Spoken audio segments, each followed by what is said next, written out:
ಮಾಜಿ ಸೈನಿಕ. 1971 ವಾರ್ ಟೈಮಲ್ಲಿ ನಾನು ಸರ್ವಿಸ್ ಮಾಡಿ ಕಾಲು ಇಂಜರಿ ಆಗಿದೆ. ಒಂದು ಈ ಹೋರಾಟದ ಬಗ್ಗೆ ಕೆಲವು ವಿಚಾರಗಳಿದೆ. ರೈತರು ತಮ್ಮ ಜಮೀನನ್ನು KDB ಒಂದು ವ್ಯಾಪಾರ ಸಂಸ್ಥೆ ಥರ ಮಾಡ್ಕೊಂಡಿದೆ. ನಾಳೆ ಊಟಕ್ಕೆ ಏನು ಮಾಡೋದು? ಇರೋ ಜಮೀನೆಲ್ಲ ಇವರು ರೋಡ್ ಪ್ರಾಜೆಕ್ಟ್ಸು ಇದಕ್ಕೆಲ್ಲ ತಗೊಂಡು ಹೋದಾಗ ಇಂಡಸ್ಟ್ರೀಸ್ಗೆ ನೀವು ಒಂದಕ್ಕೊಂದು ಸಂಬಂಧನೇ ಇಲ್ಲ. ಆ ರೀತಿ ಮಾಡ್ತಾ ಇದ್ದೀವಿ. ಯಾರೇ ಪೊಲಿಟಿಕಲ್ ಪಾರ್ಟಿ ರಾಜ್ಯಕ್ಕೆ ಬಂದ್ರೂ ಫಸ್ಟು ರೈತರ ಜಮೀನು ಅದನ್ನೇ ಟಾರ್ಗೆಟ್ ಮಾಡ್ತಾ ಇದ್ದಾರೆ.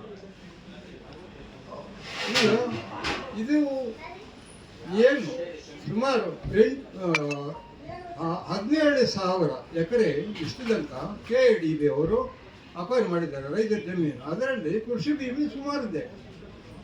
ಕೃಷಿ ಭೂಮಿಯನ್ನೇ ಸಹಿತ ಅವರು ಅಕ್ವೈರ್ ಮಾಡಿ ಬರೀ ಬೀಡು ಬಿಟ್ಟಿದ್ದಾರೆ. ಆ ಕಡೆ ಫ್ಯಾಕ್ಟ್ರಿನೂ ನಡೀತಾ ಇಲ್ಲ, ಈ ಕಡೆ ಅಟ್ಲೀಸ್ಟ್ ವ್ಯವಸಾಯ ಮಾಡೋದಕ್ಕೆ ಜಮೀನು ಇಲ್ಲ. ಆಮೇಲೆ 180 KSIDC ಇಂಡಸ್ಟ್ರಿಯಲ್ ಎಸ್ಟೇಟ್ಸ್ ಎಲ್ಲನೂ ಲೀಸ್ ಪೀರಿಯಡು ಅಂತ ಹಾಕ್ತಾರೆ. ರೈತರಿಂದ ತಗೊಂಡು ಹೋಗೋ ಜಮೀನಿಗೆ ಲೀಸ್ ಪೀರಿಯಡ್ ಇದೆ ಕೊಡೋದಿಲ್ಲ. ಅದರಿಂದ ಲಾಸ್ಟ್ ಟೈಮ್ ನಾನು ಯಾವುದೇ ಇದರ ಬಗ್ಗೆ ಜಾಸ್ತಿ ಅಬ್ಜೆಕ್ಷನ್ಸ್ ಹಾಕಿದೆ. ಅದರಿಂದ ಈಗ ಈ ಹೋರಾಟ ನಾವು ಸುಮ್ಮನೆ ಇಲ್ಲಿದ್ದರೆ ಏನಾಗೋದಿಲ್ಲ. ಡೈಲಿ ಏನಾದರೂ ಒಂದು ಕಾರ್ಯಕ್ರಮದಲ್ಲಿ ಅವರಿಗೆ ಬಿಸಿ ಮುಟ್ಟಿಸ್ತಾ ಇರಬೇಕು. ಅಲ್ಲಿ AC ರೂಮಲ್ಲಿ ಕೂತ್ಕೊಂಡು ಏನು ಮಾಡೋಕ್ಕಾಗೋದಿಲ್ಲ. ಸುಮಾರು 10-15 ವರ್ಷ ಹಿಂದೆ ಕಲ್ಲುಗಳು ಹಾಕಿದ್ರು KDB ಆಫೀಸ್ನಲ್ಲಿ. ರೈತರು ಕಲ್ಲುಗಳು ಹಾಕಿದ್ದಾರೆ. ಅದು ಡಿಸಿಪ್ಲಿನ್ ಮ್ಯಾಟ್ರ್ ಆಗಿ ಅದಾಯಿತು. ಯಾಕಂದರೆ ಅವರೆಲ್ಲ ಟೈ ಕಟ್ಕೊಂಡು ಇರೋವರಿಗೆ ಊಟ ಎಲ್ಲಿಂದ ಬರುತ್ತೆ ಅದು ನೋಡಬೇಕಿಲ್ಲ, ಅದು ನೋಡೋದಿಲ್ಲ. ಅದರಿಂದ ಒಂದು ಈ ಜಮೀನು ಅವರು ಏನಾದ್ರೂ ಒಂದು ಗವರ್ಮೆಂಟ್ಗೆ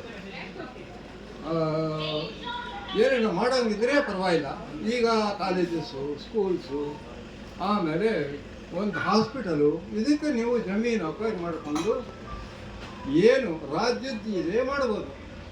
KDB ಏಜೆಂಟ್ ಥರ ಮಾಡಿಕೊಂಡು ಇರೋ ಭೂಮಿ ಎಲ್ಲ ರೈತರದ್ದು ತಗೊಂಡೋಗಿ ಬೇರೆಯವ್ರಿಗೆ ಎಲ್ಲ ಕೋಟುಗಟ್ಟಲೆಗೆ ಇರೋವ್ರಿಗೆ ಮಾಡಿಕೊಂಡು ಇವ್ರನ್ನ ಬೀದ ಬಿಕಾರಿ ಮಾಡಿಬಿಟ್ಟು ನಾಳೆ ಎಲ್ಲ ಇವತ್ತು ಜಮೀನು ಹೋಗಿರೋರು ಸುಮಾರು ಜನ ಸೆಕ್ಯೂರಿಟಿ ಗಾರ್ಡ್ಸ್ ಆಗಿ ವರ್ಕರ್ಸ್ ಆಗಿ ವರ್ಕ್ ಮಾಡ್ತಾ ಇದ್ದಾರೆ.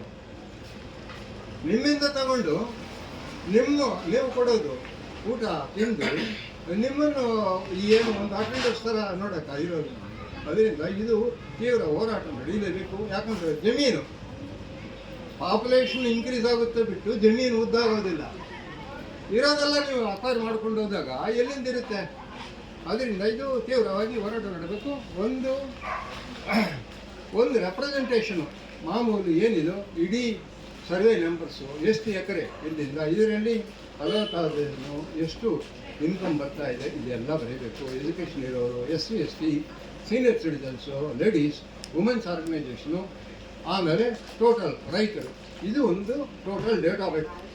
ಯಾವುದೇ ಇದು ಡೇಟಾ ಇಲ್ಲ ಅಂದರೆ ನೀವು ಕೋರ್ಟಲ್ಲಿ ಆಗಲಿ ಬೇರೆ ಕಡೆ ಕನ್ವಿನ್ಸ್ ಮಾಡೋಕ್ಕಾಗೋದಿಲ್ಲ. ಜಮೀನು ನಾವು ಕೊಡೋದಿಲ್ಲ ಅಂದರೆ ಯಾವುದು ಕೊಡೋದಿಲ್ಲ ಅಂತ ಕ್ವಶನ್ ಬರುತ್ತೆ.